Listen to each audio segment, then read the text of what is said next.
In this video, I'd like to discuss the symbolism of water in the Voyage of St. Brendan, as well as specifically the story of the Soporific well, or the well that makes you fall asleep, the well that brings slumber.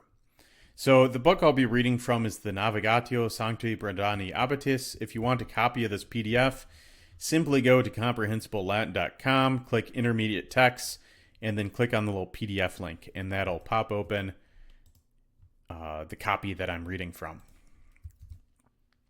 So the first story is this, and the characters in the story are St. Brendan as well as a number of monks that are sailing with him across the Atlantic. And they're looking for the island called the Promised Land of the Saints, which is like this terrestrial paradise that they're trying to reach. And as they're sailing around, they reach an island. And St. Brendan says, God gave to us this consolation after our labor. And they find a fountain, and it's got fish and all nice kinds of things that they can eat. But when they had poured out water for drinking, the man of God said, "Brothers, beware lest you enjoy or use these waters beyond what is necessary, lest you gravely vex your bodies." And the brothers unequally consider the warning of the man of God. Some drink single cups, others 2 cups, and other 3 cups of the water. And the ones who drink 3 cups sleep 3 days and 3 nights. The one who drink 2 cups, 2 days and 2 nights. And the ones who just drank 1 cup, they sleep 1 day and 1 night. And then St. Brendan prays for 3 days for them, that they would be saved from this. And then afterwards, once they all wake up, he says, "Brothers, let us flee from this death, lest nothing worse happen to us." And then what's very curious is they load up their boat with water, amongst some other things. They load up their boat with supplies. And that's a little curious element, right? Because it seems that the water brings about sleep or slumber. Yet then they can load it into the boat and it'll be fine as supplies. So that's kind of one weird story involving water here. There's 2 more quick related ones I wanted to talk about before we talk about what the symbolism of this is. So that was on page 166 for those following along in the PDF. We're going to jump to page 142, where they're on an island called the Paradise of Birds, which is its own thing that's pretty fascinating. I recommend giving it a read. The birds are actually angels that take on the bodies of birds on Sundays and on feast days so that they can worship God. And their backstory is quite fascinating from a theological perspective. Anyhow, here he says, "I will tell you the nature of this water. Whoever drinks out of it, suddenly a slumber or a sleep will rush upon him, and he won't wake up until 24 hours have been completed." So there's another case of water that puts you to sleep. A repeated theme. The final story here is on page 108 in the chapter entitled Aula Vacua, the empty courtyard, or the empty mess hall. And in this chapter, the main plot point is they're hungry, they're thirsty, they find this island that has an empty courtyard, but it's got dinner already set up. Like, the tables are set with silverware and food, and they can just go up and eat it. And then one of the monks steals some of the silver decorations off the wall because a demon tempts him to do it. And there's some drama there. It's a good read. Before they get onto that island, they're sailing around, and they come to the shore of the island, but it's too tall. It's very tall, like a wall. And there's various rivulets of water coming down from the top of the mountain, flowing into the sea. And they're not able to find a port where they can anchor the ship. And the brothers are vexed greatly with hunger and thirst. So each one takes up their container for holding water, and they're going to try to grab some of the water that's flowing off the little rivulets into the island. You could kind of picture many of the islands in the North Atlantic have like these very rocky cliff face edges. And you could see this happening of like, well, you can get close enough to the wall to maybe reach out and grab some of the fresh water falling down into the ocean, but you can't actually like anchor there because you're just going to get dashed against the rocks because you don't have a harbor. And St. Brendan says to them, don't do this. It is foolish or stupid what you're doing because God hasn't shown to us a harbor for entering, and you want to make theft. And the Lord Jesus Christ, after 3 days, will show to his servants a harbor and a place of remaining, that you may refresh your vexed or tired bodies. So when I read these 3 stories, the soporific well, the other one with the water that makes you sleep, and then this one, I noted that it didn't really make sense on a historical basis. And by that I mean like a literal sense of the text. Doesn't quite make sense of why can't they grab the water that's flowing into the ocean? Who are they stealing it from? On the Soporific well chapter, well, why can they load up the water into the boat and have it be fine then, instead of before?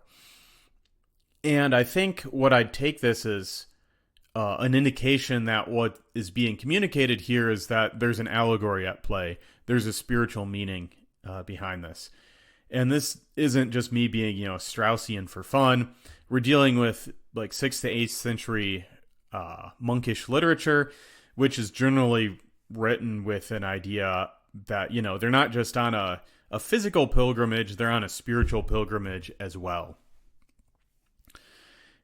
So the lack of it kind of making sense in the lowest, like the literal sense, makes us stop and ponder, well, what could this mean? Well, if we think about water, there's 2 things that stand out. One, water lacks a fixed form. It just kind of flows around. It's not like food or a tree or something that has a fixed shape. And the second thing is it's hard to discern what it contains. So you can dissolve lots of things into water. It's called the universal solvent because it dissolves so many things, and once they're dissolved, it can be very difficult to tell what's in it. In fact, if you found a pool of water in the forest as you were hiking, you probably wouldn't want to just drink from it because it might be harmful to you. And you wouldn't know unless you could augment your powers of sight somehow, perhaps by having a microscope or some other form of scientific instrument that could tell you what was contained inside the water. The second thing, element at play here is this idea of permission.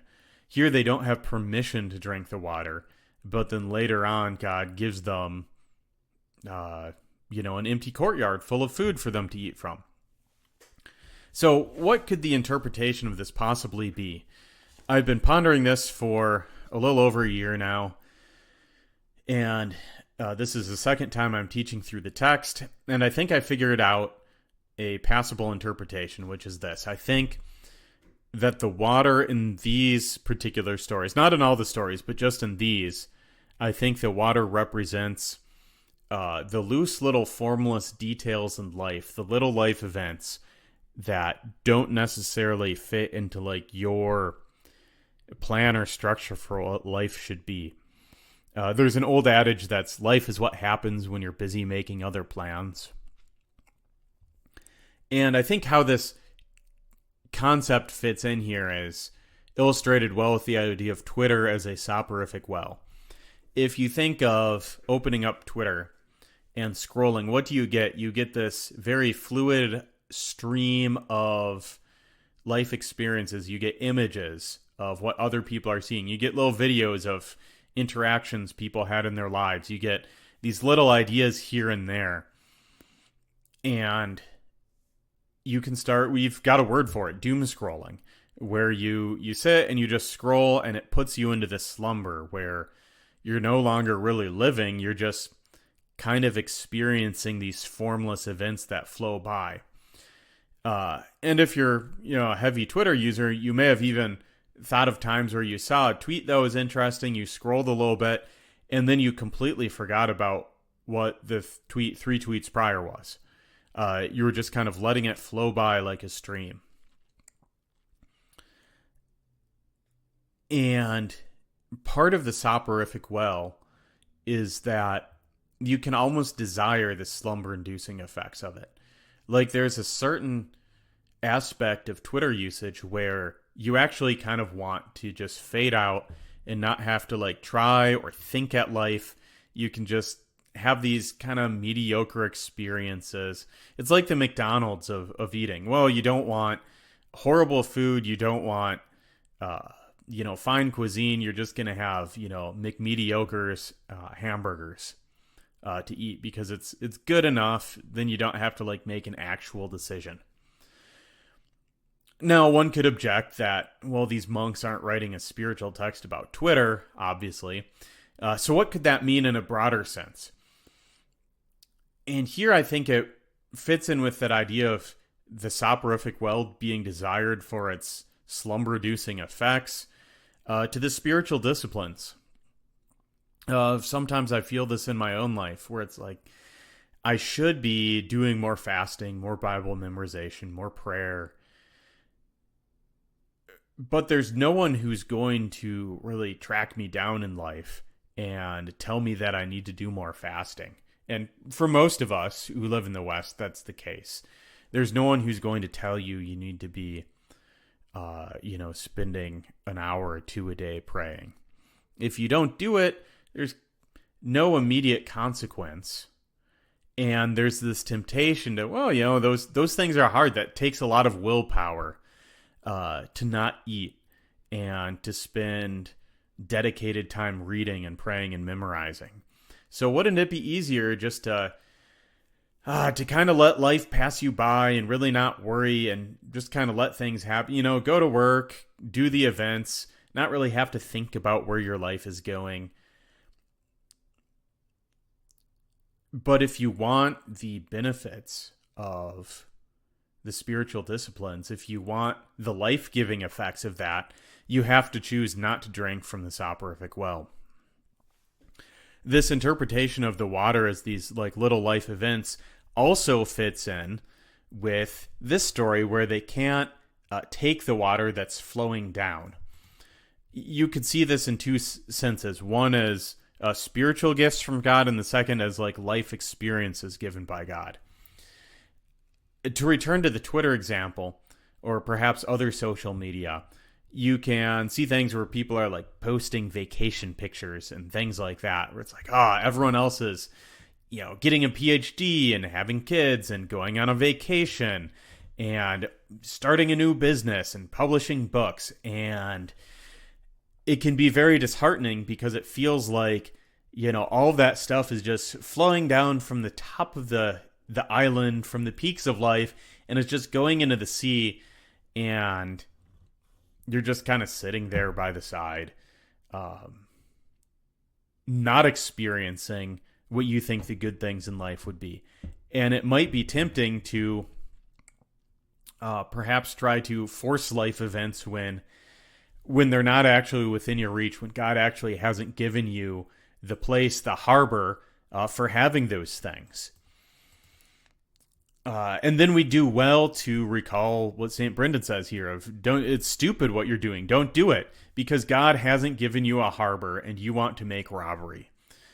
And then guess what? If you wait 3 days, God will show you a harbor. And instead of getting this water that's just kind of trickling off the top of a rock in the middle of the Atlantic, instead you get this like courtyard with a feast set out before you.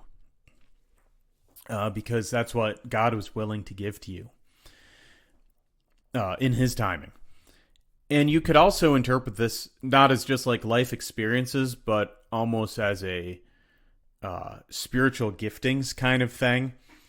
You could see the water flowing down as maybe seeing, and this would be more of like a monkish perspective, seeing the rigor of a religious order and kind of wanting to have the benefits for yourself, but not actually wanting to be part of that order, or wanting to be part of that order, but just not being in the life position where you can. And this happens to St. Brendan a couple times in this book. One, he gets to an island where the people have this super strict rule of silence. The only time they talk is when they sing psalms.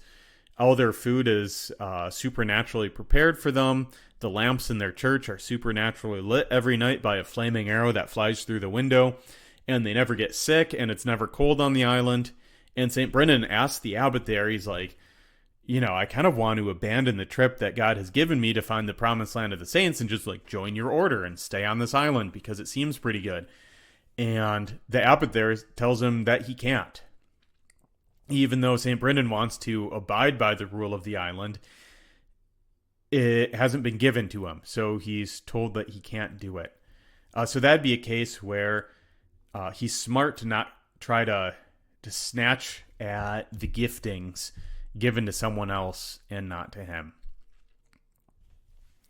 So hopefully this has been helpful to you to see an interpretation for what this could be. I thought the story was a little confusing at first. Why can't they take the water? And I think that can give you a little insight into what the monk who wrote this is getting at. If you've got any ideas or a different interpretation, I'd love to hear it. Please leave that in the comments, and I think people will find that beneficial.